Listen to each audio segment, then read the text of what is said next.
My girlfriend and I visited Dubrovnik, but then we discovered something that was our best sea experience ever. Dubrovnik is known for its history and beauty, which is totally true, but this video isn't about that. After 2 days, we explored everything that we wanted and it was time to relax on the beaches. My friend recommended us boat tour to Mljet Island with some stops on the way, with sea breeze speedboat. And this is where the fun begins. These are Marco and Carlo, our guides. After 20 minutes of boat ride, we arrived on our first destination, Lopud Island.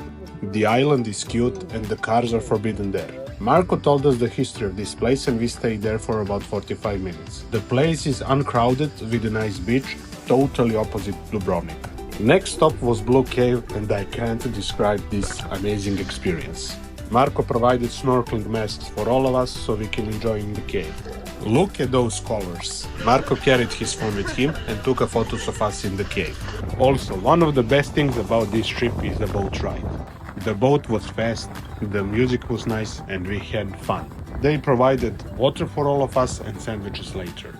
We arrived on our next destination, Odysseus Cave. So what do you think, why it's called like that? Write us in the comments.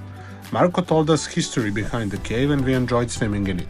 Actually, it was the cave but long time ago the ceiling collapsed. Its look impressive and also, like the Blue Cave, colors are amazing. After the cave, our next stop was Mljet National Park. On the first sight, it looks nice, the marine is cute and clean. Carlo provided us with the tickets for the national park and we started walking tour toward salt lakes inside the island. The nature is perfect and these colors are amazing. There are few activities in the park: walking, riding a bike, kayak or ferry tour. We took ferry tour to St. Marie Island, which is island inside of the island. There is a Benedictine monastery, 2 restaurants and these small churches along the walking path. Mljet is truly beautiful and we were there for 3 hours. Definitely it's worth visiting if you are in Dubrovnik or somewhere close. The sea was a little bit bumpy, but we had a fun on the boat, even my girlfriend.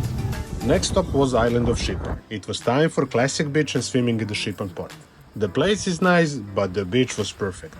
There is a beautiful viewpoint toward the open sea and after that we relaxed on the sunbeds. Unfortunately, after 2 hours it was time to return.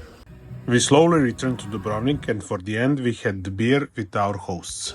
We are looking forward for our next trips with Seabreeze and Marco and I highly recommend to you to visit seabreeze.hr for more info about their tours.